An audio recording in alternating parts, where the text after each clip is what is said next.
mulai dari osapagus sampai ke anus. Ya, itu secara umum dari osapagus. Dari masing-masing organ, masing-masing daripada saluran tersebut itu memberikan dampak kelainan yang berbeda-beda. Sekarang yang mungkin untuk garis besarnya dulu kita mulai dari osapagus. Setelah osapagus mungkin ingat panjang osapagus kurang lebih 25 cm. Terus begitu masuk ke dalam osapagus ke gaster yang kita kenal sebagai apa namanya? Gastric esophagus junction. Di situ ada klep, habis masuk ke situ, antara osapagus yang masuk ke daerah abdomen itu kurang lebih sepanjang 7-8 cm. Ini penting diketahui, karena pada kasus yang sering penyakit antara gastroesophagus junction dengan yang masuk dengan osapagus bagian distal itu, di situ yang sering kita banyak penyakit yang kita sebut ada namanya achalasia, ada namanya GERD, ada namanya hernia osapagus. Itu semua di situ. Itu kurang lebih itu panjang osapagus yang masuk di dalam. Kalau ada panjang osapagus yang masuk ke dalam abdomen itu berapa senti? Kurang lebih antara 7-8 cm. Penyakit yang sering di situ tadi achalasia. Sudah pernah dengar namanya achalasia? Sudah? Belum? Halo? Belum, Dok. Oh, belum. Masih sesuatu yang baru. Jarang jadi belum. Jarang juga, Dok. Ya, jarang. Achalasia itu sebetulnya satu kali lihat itu achalasia tidak akan pernah lupa. Achalasia itu adalah adanya gangguan dari ganglion Meissner di daerah osapagus distal. Sehingga itu osapagus tidak bisa membuka karena ganglionnya, nervusnya ada gangguan. Sehingga dia menutup terus. Sehingga karena menutup terus maka pasien tidak bisa menelan. Tidak bisa menelan. Jadi dia akan kurus itu. Itu namanya achalasia.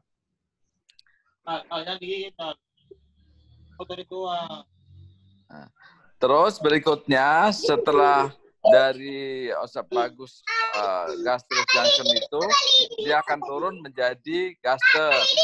Gaster itu ada gaster, ada fundus, ada pyloric, ada nanti masuk ke antara gaster dan dengan duodenum ada namanya pylorus. Batasnya di situ ada juga klepnya juga di situ. Nah, itu juga yang paling banyak juga penyakit di gaster. Dampak dari lama biasanya adalah ulcus pepticum, ulcus gaster, ulcus ventriculi namanya, ventricle. Ada namanya gastritis, ada namanya itu juga banyak itu di gaster. Dengan segala tanda-tandanya. Jadi kalau orang biasanya kalau ada gejala klinisnya kalau ada masalah di gaster biasanya adalah BAB berwarna hitam. Nah, jadi kalau ada BAB berwarna hitam, kita curiga ada masalah di gaster. Karena apa? Kenapa bisa berwarna hitam? Karena pada kelainan yang di gaster, darah yang keluar dari kelainan tersebut bercampur dengan HB itu dengan hemoglobin itu yang akan memberikan warna hitam di BAB. Yang kita sebut sebagai melena. Jadi kalau ada kasus penderita datang ke rumah sakit atau apa dengan adanya kelainan di BAB warna hitam, maka kita curiga ada kelainannya di gaster. Di gaster. Itu untuk pertama, untuk mengetahui gejala klinik pertama itu. Ada juga memang yang tidak melena, mama nyeri di ulu hati. Nah, itu juga kemudian ada kelainan di gaster. Nah, untuk menyingkirkan semua itu atau untuk mendiagnosis itu, maka perlu pemeriksaan tambahan untuk kalau di gaster itu gaster apa semua yang di osapagus itu pemeriksaannya bisa yang paling sederhana, bisa dengan barium, mil, ya, barium. Yang kedua yang canggih sekarang adalah endoskopi. Bisa dengan endoskopi, bisa dengan CT scan, macam-macam. Nah, itu nanti kita akan dapat menyingkirkan satu-satu.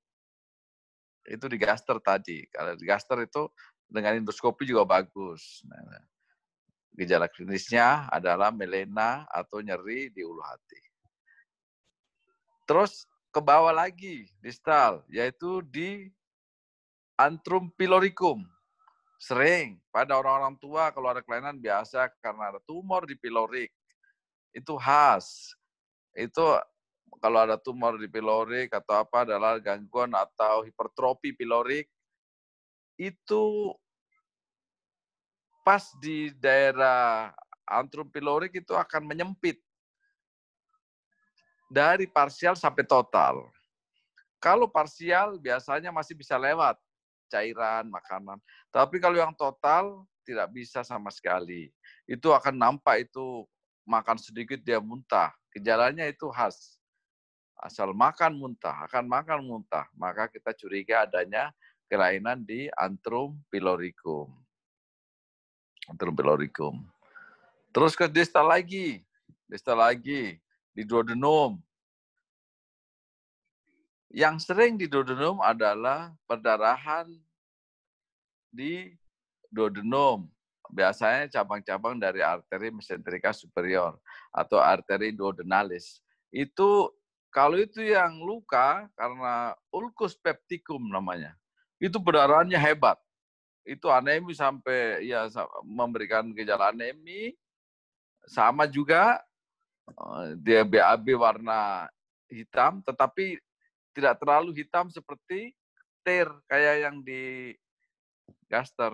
Kalau di duodenum biasanya itu memberi perdarahan yang hebat, BAB warna merah tua lah biasa itu karena kecampur juga dengan hem tapi tidak sebanyak waktu di lambung. Itu memberikan gejala anemi. Itu yang paling kita takutkan adalah ulcus pepticum. Ulcus pepticum adalah biasanya pecahnya dari arteri duodenalis, cabang dari arteri mesenterika superior. Itu kencang itu. Ke distal lagi terus, masuk ke usus halus. Pada usus halus jarang ada kelainan. Biasanya ada tumor. Tumor-tumor usus halus kasusnya jarang, tetapi khas juga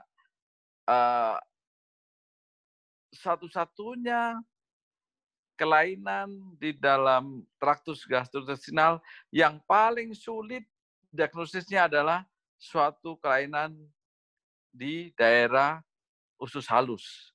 Mulai dari jejunum sampai ke ilum. Susah. Karena apa? Modalitas untuk pemeriksaan yang tidak mudah untuk ke sana. Palingan hanya dibantu dengan CT scan, itu juga biasa tidak terlalu jelas. Gejala klinisnya biasanya adalah muntah juga. Muntah itu berarti ada kelainan di muntah. Tetapi diagnosa pastinya kan seperti kalau di lambung, osapagus, atau di kolon itu bisa dengan endoskopi, kolonoskopi. Tetapi di usus halus tidak bisa sampai ke sana. Jadi usus halus tidak bisa diperiksa dengan endoskopi. Jadi itu yang jadi masalah. Jadi palingan untuk pemeriksaannya adalah dengan CT scan. CT scan itu klien-klien di usus halus. Ini biasa dengan CT scan, jadi tidak bisa dengan endoskopi. Jadi terkadang kalau ada tumor di situ, nanti betul-betul obstruksi total baru kita bisa tahu. Jadi prognosisnya jadi jelek karena biasa sudah ada meta. Maksudnya kalau gejala awal tidak terlalu jelas, karena susah untuk pemeriksaannya.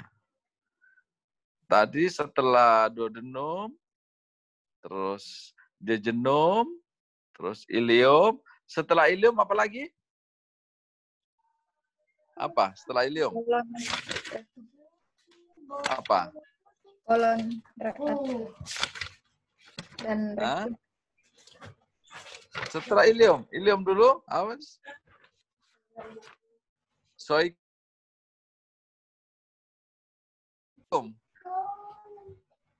Nah, zoikum. Antara ileum dan zoikum itu namanya valvula ileozoikal. Ada klep lagi di situ. Ada sphincter. Valvula ileozoikal, ada sphincter di situ. Nah, di situ pertemuan 3 tenea di zoikum, itu yang akan membentuk menjadi appendix ini. Appendix. Ya, jadi di daerah situ yang sering adalah penyakit appendicitis atau yaitu ada kalau appendicitis kan nanti baca lagi mekanisme bagaimana terjadinya. Yang jelas itu kasusnya di situ appendicitis. Khas juga itu. Kalau ada keluhan yang nyeri perut kanan bawah, pas di titik McBurney itu antara kalau kita tarik dari garis lurus hayal antara sias ke umbilikus. Itu sepertiganya itu adalah titik McBurney. Di situ khas itu di bawahnya itu ada appendix. Appendix pertemuan dari 3 tenea yang di zoikum ya. Itu jadi kalau itu nyeri perut kanan bawah dengan ditanda-tandai ada gejala lain, mual, muntah, panas, itu adalah suatu tanda-tanda adalah suatu appendicitis. Itu yang sering lah di situ. Jadi tindakannya kan tidak sulit kalau appendicitis, yang penting cuma memang itu appendicitis tidak bisa diobatin. Appendicitis harus tindakan operasi. Terus kalau ke distal yang di zoikum yang sering, ya, zoikum, habis itu kolon ascendent. Zoikum, kolon ascendent, terus memutar ke kanan, namanya flexura hepatis, itu jadi kolon transversum. Di kolon ascendent, kolon transversum itu yang sering di situ adalah, yang paling sering biasanya adalah suatu kelainan, yaitu tumor. Tumor-tumor biasa di situ. Terus gejalanya apa sih kalau ada tumor di zoikum atau kolon ascendent? Yaitu kalau ada orang yang dengan gejala klinik biasanya adalah diare yang kronik. Diare kronik. Itu diare kronik. Ternyata sudah 3 minggu. Kenapa diare terus? BAB encer, berwarna kecoklatan. Maka kita curiga. Ini kalau sudah 3 minggu diare terus, itu khas suatu kelainan keganasan biasanya pada kolon kanan atau kolon ascendent atau kolon ascendent atau zoikum. Itu khas itu gejalanya. Jadi untuk periksanya gimana? Kita biasa bisa dengan CT scan akan kelihatan. Kolon in loop, kecuali di daerah itu bisa. Berikutnya lagi adalah bisa juga dengan yang paling canggih saat ini dengan kolonoskopi. Kalau itu dengan kolonoskopi kita langsung tahu, hasilnya langsung kelihatan. Oh ya ada tumor di situ. Tidak ada tindakan lain kecuali operasi. Itu khas. Ya. Begitu juga ikutin terus ke distal, ke kolon transversum. Kolon transversum mutar ke bawah lagi menjadi flexura lienalis. flexuralis.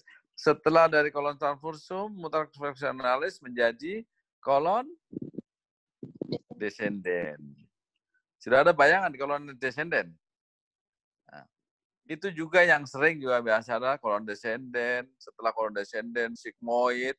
Sigmoid itu yang sering antara tumor juga.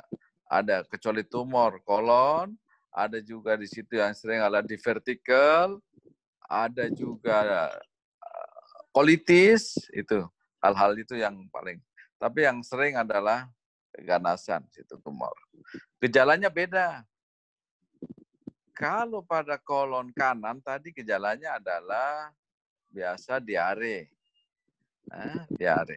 Sedangkan pada kolon yang kiri biasanya bukan diare. Biasanya dia obstipasi atau BAB seperti kotoran kambing, kecil-kecil. Nah, itu khas juga untuk tumor-tumor di sebelah kiri, kolon kiri. Kalau kolon kanan tadi diare, kolon kiri adalah kotoran kayak kambing kecil-kecil. Itu antara di kolon descendent, kolon sigmoid, itu begitu. Ke distal lagi kita akan masuk ke setelah kolon sigmoid masuk di rektum. Rektum itu dibagi 3. Rektum dibagi 3 yang namanya kita sebut biasa adalah sepertiga distal, itu kurang lebih 5-7 cm dari anal first. Anal first itu lubang pembuangan di bawah. Itu kalau 5-7 ke atas itu rektum sepertiga distal. Di atasnya lagi 8-10, 8-12 itu sepertiga tengah. Dan di atas 12 cm itu kita sebut sebagai sepertiga proksimal. Ini penting karena setiap kelainan itu berbeda tindakannya. Kalau umpama sepertiga proksimal, kita bisa potong sambung yang kita kenal, umpama ada tumor di situ, ada tumor rektis sepertiga proksimal. Tindakannya adalah reseksi anterior, dipotong sambung bisa. Kalau tumor rektis sepertiga tengah, itu bisa potong sambung, namanya kita sebut ultralow. Ultralow maksudnya potong dengan menyisakan sedikit yang di distal, itu kita akan sambung, namanya ultralow resection. Sedangkan kalau sepertiga distal, itu yang enggak bisa lagi potong sambung. Kita angkat semua dengan anusnya. Kita angkat, kita potong, itu yang kita sebut menjadi perineal resection, atau yang terkenal dengan penemunya ya Dr. Miles, yang namanya Miles Procedure. Itu diangkat semua melalui kolostomi. Kolostomi. Itu penyakit-penyakit yang dari usus, dari mulai esophagus sampai distal. Kecuali tumor yang ada di vertikal, ada ulkus, ada kolitis, ada krondesis, itu macam-macam. Bisa ditangkap ini? Ada bayangan enggak? Ada bayangan. Nanti minimal kalau baca sendiri, kalau ini hanya pengantar saja. Ya. Ada yang bertanya? Ada bertanya? Ini masing-masing di mana? Di rumah masing-masing atau di kelas? Pak, di rumah, Dok. Oh, di rumah. Ya. Usahakan di rumah selama ini ya. Kurangi keluar. Kurangi kontak dengan orang yang tidak dikenal. Gitu. Karena untuk jaga kesehatan masing-masing. Kalau sudah jelas itu mengenai saluran cerna, sekarang saya masuk lagi yang saluran digestif lagi, yaitu tentang bilier, hepatobilier. Nah, itu perlu juga supaya kita ada bayangan. Kapan dikatakan orang dengan kelainan hepatobiliar? Hepatobiliar adalah suatu ilmu yang mempelajari tentang mekanisme baik itu dari hepar sampai ke saluran cerna, baik itu organnya maupun salurannya. Namanya hepatobiliar. Hepar itu kan adalah suatu kelenjar terbesar dalam tubuh manusia. Lokasinya di sebelah kanan, ditutupin, dilindungi oleh yaitu tulang-tulang kosta. Di situ. Organ terbesar itu, kelenjar terbesar dalam tubuh manusia. Terbagi dua, ada lobus kanan, ada lobus kiri. Nanti bisa sambil lihat itu, lobus kanan, ada lobus kiri. Lobus itu semua kalau kita bagi lobus kanan, lobus kiri, dibagi menjadi 8 segmen. Ada segmen 1, 2, nanti lihat di atlas itu yang mana segmen 1, 2, 3, sampai 8. 8. Fungsinya saya kira nanti belajar sendiri sudah tahu bahwa mekanisme untuk apa sih fungsi hepar itu yang fisiologisnya. Sekarang yang saya akan ada mekanisme penyakit yang di sini biasanya adalah kalau yang berhubungan dengan digestif biasanya akibat dari adanya gangguan di saluran biliarnya, saluran empedunya yang menyebabkan sehingga ada kelainan di bagian digestif. Satu contoh, umpama ada batu di kantong empedu. Kalau di kantong empedu namanya apa? Kolelithiasis. Ya. Ya, atau cholecystolithiasis. Ya. Itu kalau di kantong empedu. Nah. Terus kalau di saluran empedu, salurannya yang dari hepar, ada bayangan enggak? Kalau dari hepar, empedu disalurkan melalui apa?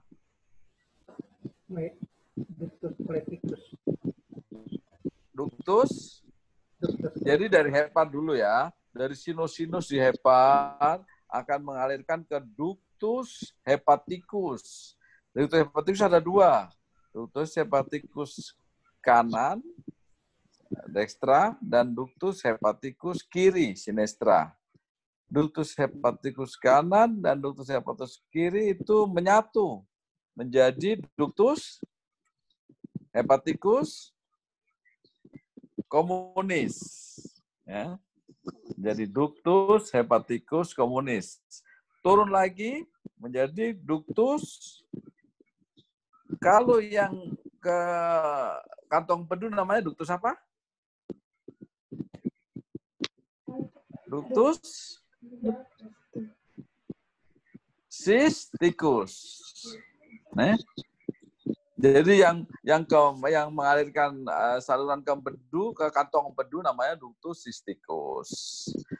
Terus kalau ke bawah lagi terus namanya ductus choledocus. Ductus choledocus masuk ke dalam duodenum yang kita sebut sebagai sphincter Oddi. Nah, semua nama-nama tadi itu mempunyai penyakit sendiri. Kalau umpama ada batu di ductus choledocus itu yang bisa menyebabkan itu yang kelainan namanya icterus obstruksi. Ini. Itu baru bagian bedah digestif. Jadi kalau ada juga icterus yang tidak obstruksi. Nama penderita dengan kuning karena hepatitis. Itu tidak masuk bagian digestif. Bukan masuk saluran cerna, itu masuk di bidang gastro.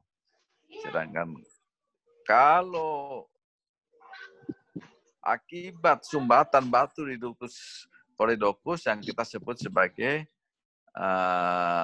ductus icterus obstruksi et causa, sumbatan ada batu di ductus choledocus. Ya. Pemeriksaan pakai apa? Yaitu anamnesanya biasanya penderita warnanya kuning. Warna kuning, BAB kayak dempul, kotorannya warna putih, terus lagi lemas, sakit perut kanan atas.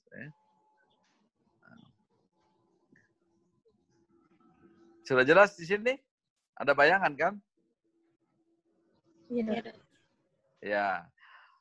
Itu kalau pemeriksaan ini kalau ada pertama orang datang dengan penyakit kuning, sakit perut kanan atas, itu kemungkinan adalah suatu ikterus yang disebabkan oleh obstruksi. Untuk mendiagnosis ini kita periksa laboratorium, yaitu periksa bilirubin. Ada bilirubin total dan bilirubin direct. Bilirubin total dan bilirubin direct itu bilirubin langsung. Indirect itu yang tidak. Yang perlu adalah direct. Bilirubin 2. Itu periksa. Biasanya itu tinggi. Normalnya itu 0,01 antara 0,03, tapi ini pasti di atas 1 kalau itu berarti ikterus obstruksi. Pemeriksaan penunjang lainnya kita periksa dengan CT scan, boleh, USG bisa. Jadi USG dulu. Kalau USG nanti ada batu. Coba USG biasa nggak jelas di mana lokasinya, maka kita minta CT scan. Ada MRCP. Umpama kita temukan adanya batu di saluran empedu, maka tindakannya adalah operasi. Operasi. Nah, itu yang di empedu. Ya, sudah. Saya kira itu yang utama, yang sering lah, yang sering akan berhubungan dengan kita, mekanismenya bahwa penyakit kuning itu. Terus lagi, jadi intinya di digesti tadi ada pertama adalah yang orang biasa kuning. Apa-apa sih yang menyebabkan kuning itu tadi? Apa-apa sih yang menyebabkan muntah? Tadi sudah jelas. Apa-apa yang menyebabkan BAB berdarah? Tadi sudah. Jadi intinya yang secara besar itu. Tinggal kita pilih-pilih. Untuk kita supaya tahu saja, sebagai karena di S2 kan tidak sama dengan kalau S1 untuk keperawatan biasa ini hanya kita tahu bahwa macam mekanisme penyakit supaya bisa lah bagaimana tentang perawatannya gitu, untuk kita bisa manajemen keperawatannya itu sudah kita tahu tentang itu. Ya. Itu untuk biliar. Operasinya adalah kalau ada di saluran itu namanya eksplorasi CBD. Kita harus buka itu. Buka CBD-nya untuk mengeluarkan batunya. Selama tidak dikeluarkan, maka itu akan memberikan gambaran kuning. Ya. Sampai di sini ada yang mau bertanya? Silakan kalau ada yang mau bertanya. Ya, jelas semua. Benar. Coba saya mau absen dulu satu-satu. Ini siapa ini? Ini siapa? Ya, Dok. Ya. Ya. Mau tanya tentang penyakit batu empedu. Ini Richa. Siapa ini? Ya, Dok. Namanya siapa ini? Richa, Dok. Ya, Richa. Ya. Tanya tentang penyakit batu empedu. Belum spesifik sekali penyebab dari penyakit empedu disebabkan apa. Kemudian yang kedua,